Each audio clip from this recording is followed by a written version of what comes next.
It will never fail to amaze me that even when Apple releases a product that comes in below the expected price point, half the internet will still be upset. And half the internet has already decided that the MacBook Neo is terrible. You see, the thing that people get wrong is they are positioning the Neo as Apple's Chromebook competitor. When they see that price point, they expect that this laptop is significantly compromised in its performance and something that would only be good at web browsing or the bare minimum. And the crazy thing is, I've seen this argument everywhere. I've seen it from a few tech creators, press, enthusiasts, but I've also seen this criticism just from regular everyday people online. People that normally wouldn't wade into the discussion of the nitty-gritty tech specs of a new MacBook launch. And this isn't entirely their fault. The MacBook Neo is finding a mainstream audience that typically would not be interested in the run-of-the-mill MacBook announcement. And honestly, that's good news for Apple because their strategy of pricing this at $600 seems to clearly be working. It's catching the attention of the audience they need, but it also presents a problem because this audience isn't as plugged into tech as my usual audience may be. And if you aren't a techie, please don't click off this video because you're going to learn there's quite a few misconceptions about the MacBook Neo. Because the biggest complaint I have seen around the MacBook Neo is probably the thing you should be the least concerned about. It's power. Now, I get it. Apple's own advertising is proudly boasting that the Neo is powered by an iPhone chip. The problem with this is people automatically assume that this device is underpowered because how can a chip that is designed to be run in an iPhone possibly power a device as big as a laptop? And this misconception all comes from the fact that people really don't know the history of how Apple's modern Mac chips even came to be.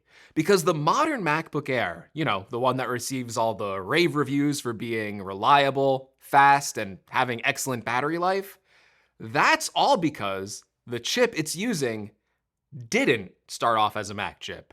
It started off as an iPad chip whose chip design was based off an iPhone chip. The reality is Apple was really smart with their initial transition from Intel chips to Apple Silicon because in the years leading up to that moment, chips like the A12Z, which were powering Apple's iPad Pros at the time, were already faster than what Apple was shipping in their Intel-powered MacBooks. In fact, the first Mac running on Apple Silicon was a Mac Mini designed with that same iPad-powered A12Z chip.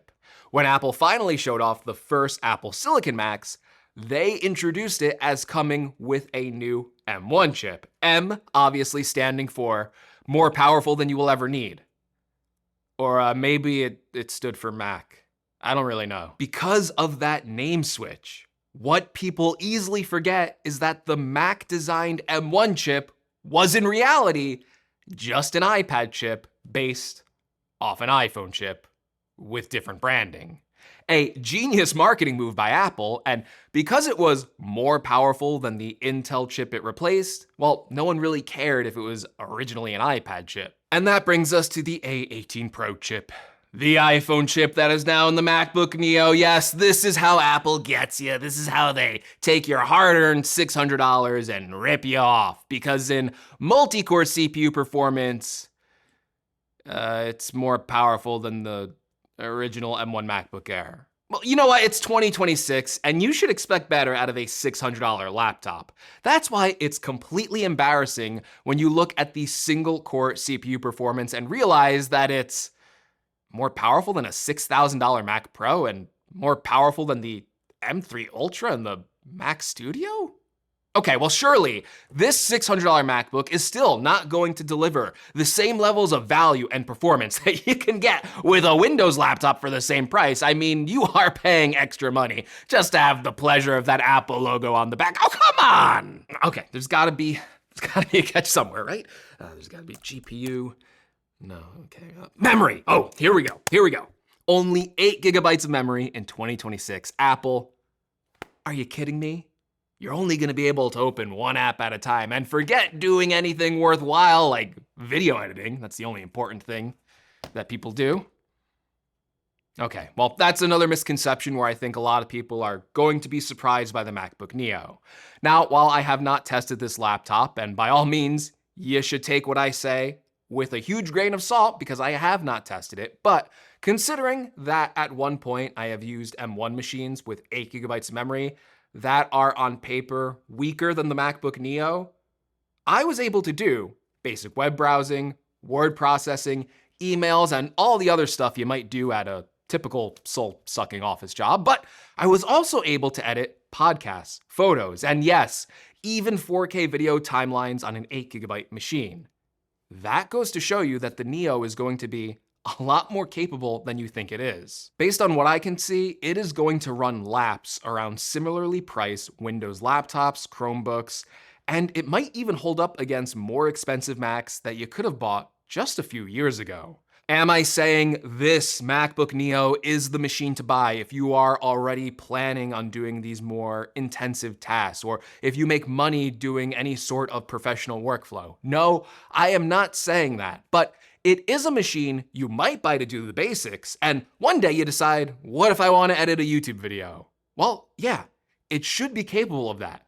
Just like a lot of new creators I talk to just use their iPhones to edit on. Your iPhone is actually already powerful enough to do a lot of these tasks just on a much smaller screen with different apps that might not have a lot of professional tools. But the MacBook Neo will be able to do that with those more professional apps. And that is what I like about the MacBook Neo versus a lot of the other competitors out there.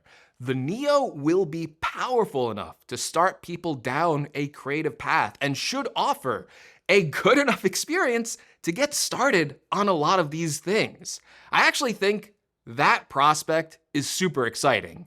I know I got interested in editing videos when I was younger, specifically because my parents had an iMac in the house, and instead of doom scrolling all day or being an iPad kid, I was actually exploring creative interests. So to people out there that are concerned about power with the Neo, that is something that I'm actually not concerned about sitting here right now. I think it's more than capable than a lot of other options in this price range. And then there's other aspects of the Neo that Apple has just done so well that I don't even really need to defend against it, right? Everyone can kind of see that for $600, this looks like it has the best build out of any budget laptop with its aluminum body.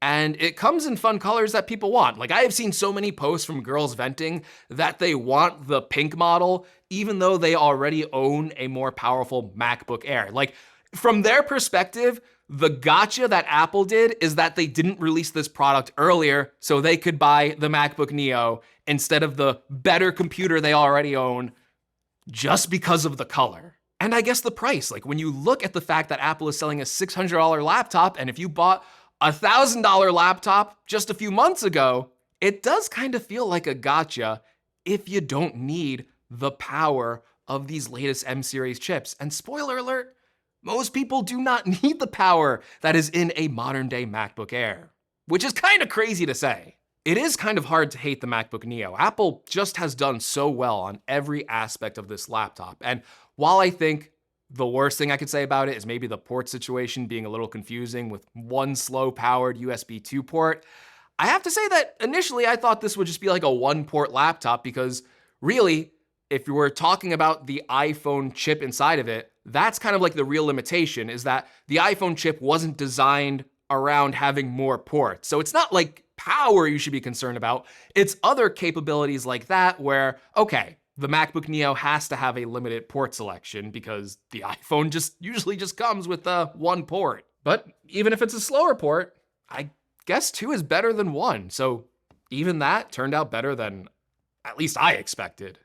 Now, there may be other laptops that excel in one area over the Neo, but I don't think you'll find something as well-rounded at this price point from any of Apple's competitors. I know I've certainly been looking at a lot of Windows laptops and Chromebooks, and I can't find anything. If you can find something, send it to me because I'd like to test it against the Neo, but it's not looking good. Because when I look at every other aspect of the Neo, from performance to build quality to the value it offers, this isn't just a great valued Mac. It might just be the greatest value computer that you can buy, period. And I think what a lot of people miss is that's just on day one. Give this Mac time on the market, and you'll probably see the usual plethora of discounts from third parties getting this price down even lower. And because of the highly durable and premium aluminum build quality and Apple's great trade-in and refurbish program, down the line, it is all but certain we will see listings for the MacBook Neo at $500, maybe even $400. I mean, you can already get it for $500 with the education discount. So yeah, we're definitely gonna see this thing retail for $400 at some point. This is just phase one. And phase one is already looking pretty good, unlike Marvel phase two. So this isn't just e-waste or junk, it should be a laptop that finally makes the Mac competitive in a space where they haven't been competitive before. And that means giving its capabilities and power in the hands of more people than ever before. And I think that's good. So if you like this video, give me a like. If you want to see a full review of the MacBook Neo, hey, maybe I'm wrong. I could be. I've been wrong before. Get subscribed and then you can see me be wrong. And then you can be like, I told you so. But I think I'm going to be like, I told you so. And yeah, not to sound boastful, but thanks for watching. Subscribe. I'll catch you in the next one.